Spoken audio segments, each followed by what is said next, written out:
Hello, and welcome to Mondays on Tuesdays podcast. I'm your host, Firecrow Silver Knight, and I have a crazy episode for you today. I do, for the first time, have to say there are some content warnings. This episode is called We Crave Death, and it's not really about suicidality, but I will go into that at some point because it's a part of my background and I'm trying to frame how sort of intentionally and unintentionally modern life has become kind of watered down. And it's the idea of the way we go about what we value is actually not really supporting vibrant, lively life. It's kind of supporting a middle ground that we don't really recognize as a craving for nothing. And I'll talk about in the background of sort of suicidal mentality and what my personal experience of suicidal behavior has been, and my experience of talking to families who have lost loved ones to suicide. And so, kind of a trigger warning if you are having thoughts and experiences that you have some intention of hurting yourself. There are many hotlines. One of them will be in the show notes. Please go to an emergency room.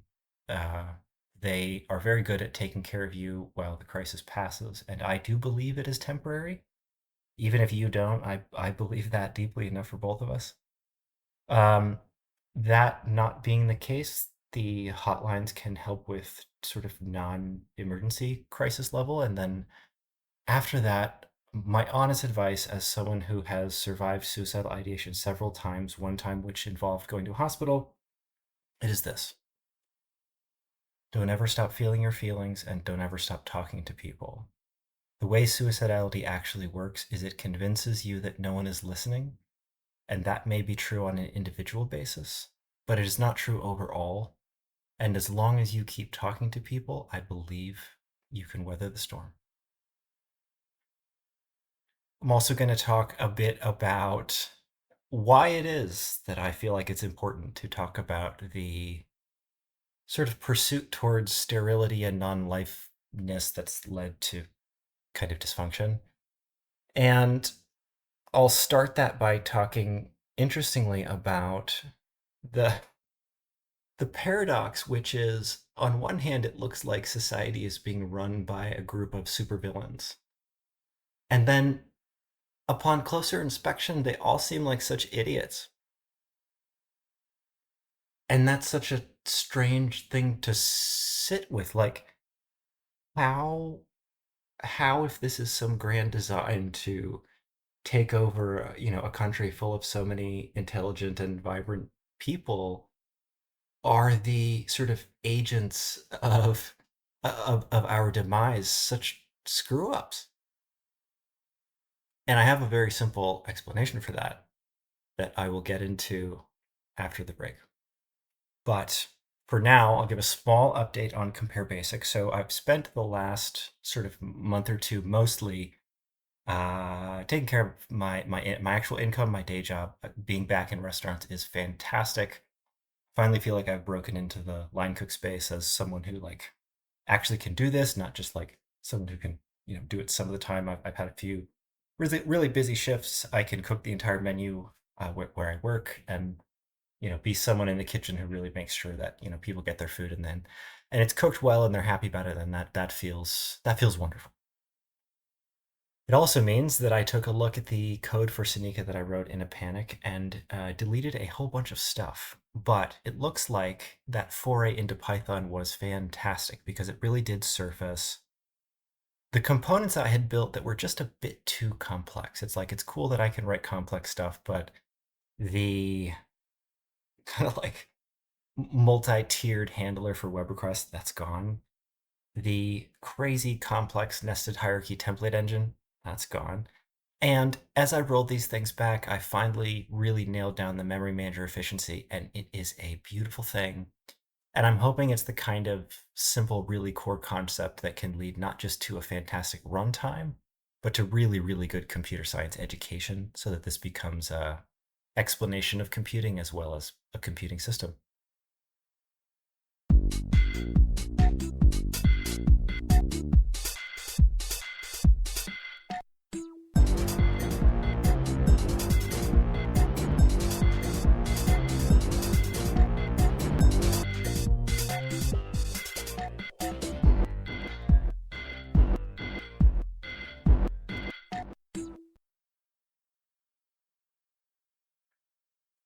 So I'll make an admission. I found a piece of the economic puzzle of our time that has me stumped. I don't have an answer to this.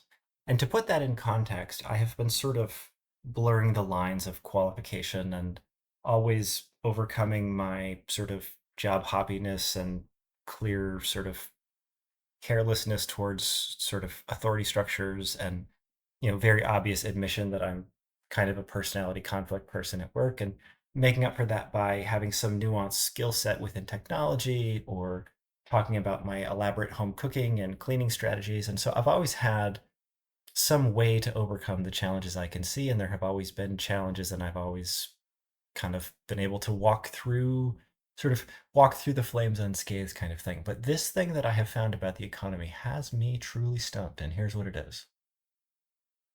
So, the circumstances of achievement are very nuanced in that it basically involves some pressure and some support. If you're too poor to do anything about the things you know need to be improved, you are unable to act on them.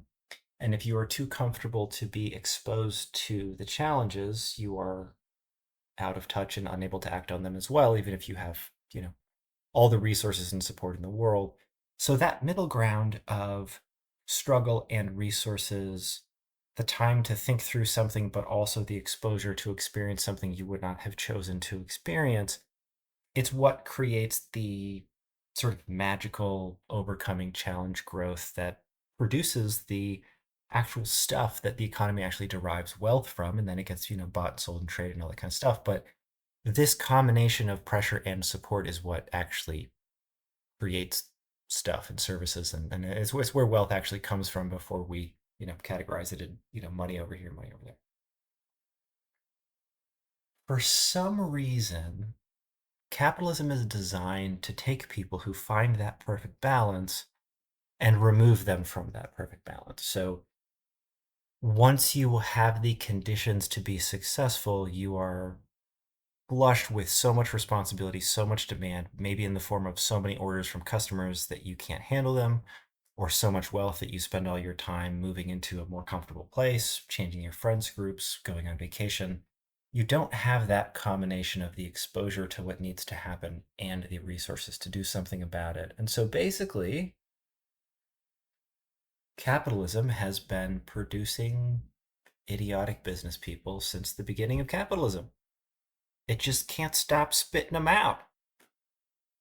And so I'm looking at this and going, wow,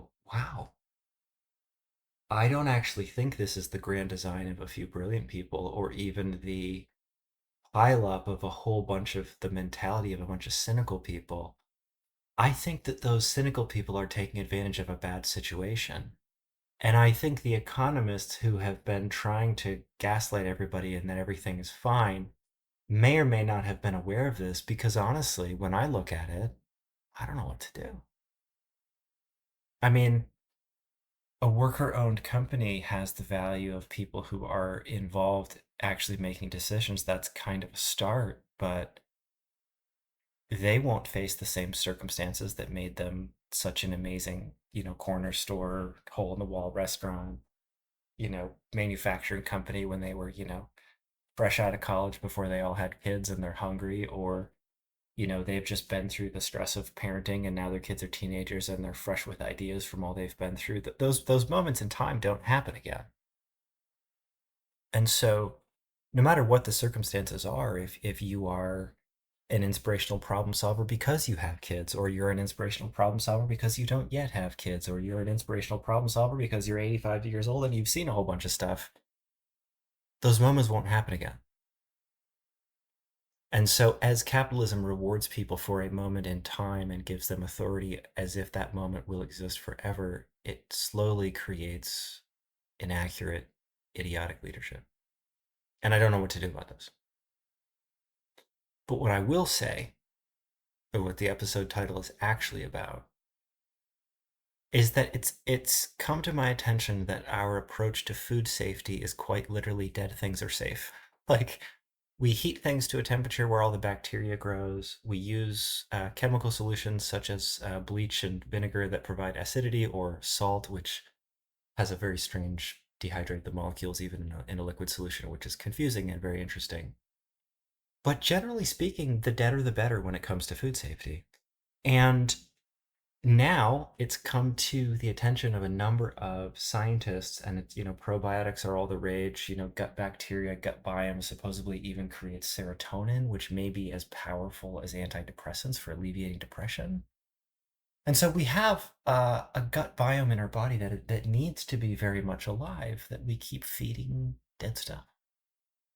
So unless you're eating fresh fruits and veggies, or a select set of cultured foods, I believe, such as kimchi. I'm not sure if soy sauce actually has any live cultures in it. I know that it's fermented as producing its flavor. If you're not eating those things on a regular basis, kombucha, various mushrooms, then basically most of the American diet is just eating dead stuff. And so we have this belief that bacteria will kill us, and so we have decided to eat things that are not a threat, but also not good for us. And I feel the same way about people who say, oh, I just don't want the drama. My general response is, well, I don't want the boredom.